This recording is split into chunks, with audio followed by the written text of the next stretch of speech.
আসসালামু আলাইকুম, welcome to Setu's cooking. আবারও চলে আসলাম নতুন একটা রেসিপি নিয়ে। আজকে আমি আপনাদের সাথে শেয়ার করব খুবই মজার চিকেন বিরিয়ানি রেসিপি। বিরিয়ানি তো আমরা মোটামুটি সবাই খেতে পছন্দ করি, তাই না? তো আজকে আমি আপনাদের সাথে এই মজাদার বিরিয়ানি রেসিপিটি শেয়ার করব।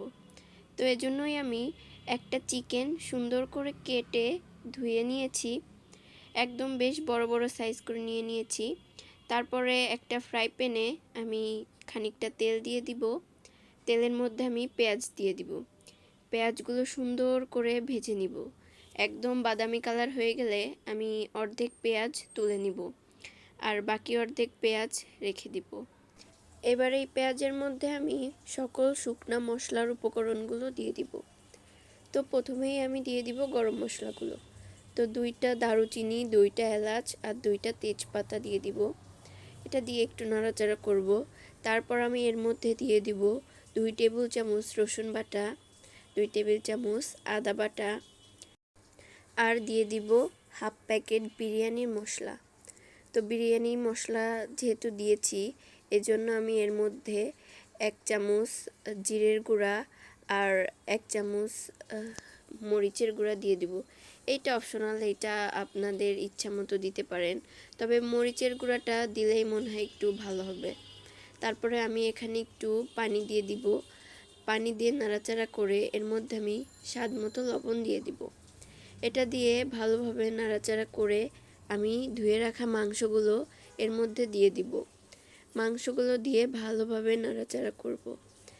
এবারে মাংসগুলোর ভিতরে যে মশলা লেগে যাবে, তারপরে আমি এই মাংসটা কষানোর জন্য এর মধ্যে আমি দুধ দিয়ে দিব।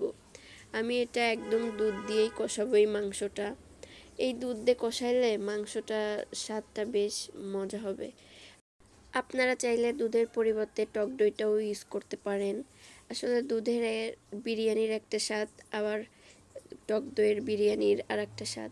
যাই হোক, এবার আমি এর মধ্যে 1.5 টেবিল চামচ চিনি দিয়ে দিব। এই চিনি দেওয়ার ফলে এটা আর একটু টেস্টি হবে। এবারে আমি এর মধ্যে কয়টা আস্ত কাঁচামরিচ দিয়ে দিব। আমি যেহেতু গুঁড়া মরিচ ইউজ করছি, এই জন্য আমি 5-6টা আস্ত কাঁচামরিচ দিয়ে দিয়েছি। কাঁচামরিচগুলো দেওয়ার পরে আমি বিরিয়ানির জন্য যে আলুগুলো রেখেছিলাম সেটা ওই মাংসের মধ্যেই দিয়ে দিব।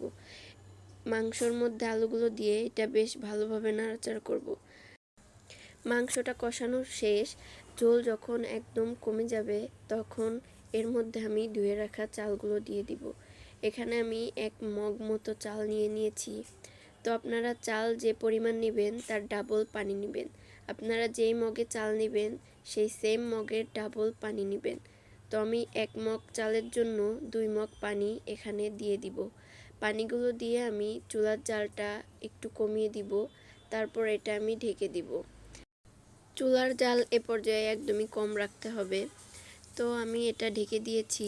কিছু সময় পরে এটা একটু তুলে নাড়াচাড়া করে নিব যাতে নিচে লেগে না যায়। তারপরে এর মধ্যে আমি কিছু কিশমিশ আর 2 টেবিল চামচ কেওড়া জল দিয়ে দিব, আর 2 টেবিল চামচ ঘি দিয়ে দিব। দিয়ে এটা আবার একটু নাড়াচাড়া করে ঢেকে রেখে দিব। এবারে চুলার জাল একদমই লো হিটে রেখে এটা সিদ্ধ করতে হবে। চালটা সিদ্ধ হওয়ার আগ পর্যন্ত এটা আমি ঢেকে রেখে দিব। চালটা প্রায় সিদ্ধ হয়ে গিয়েছে। এ পর্যায়ে আমি একটু ঢাকনাটা তুলে নাড়াচাড়া করে তারপর এর উপর দিয়ে কিছু বেরেস্তা দিয়ে আবারও 10 মিনিটের জন্য ঢেকে রেখে দিব। এ পর্যায়ে চুলার জাল একদমই লো হিটে রাখবো। 10 মিনিট পরে জালটা বন্ধ করে দিয়েছি। এই তো আমার চালটাও খুব ভালোভাবে সিদ্ধ হয়ে গিয়েছে আর পারফেক্ট বিরিয়ানি তৈরি হয়ে গিয়েছে। কালারটা দেখেই বোঝা যাচ্ছে বিরিয়ানিটা কত সুন্দর হয়েছে দেখতে, আর খেতেও ততটাই মজা হয়েছে। তো আপনারাও বাসায় এভাবে খুব সহজেই চিকেন বিরিয়ানির রেসিপিটি ট্রাই করে দেখতে পারেন। তো ভিডিওটা ভালো লাগলে অবশ্যই জানাবেন, চ্যানেলটাকে সাবস্ক্রাইব করবেন। ধন্যবাদ।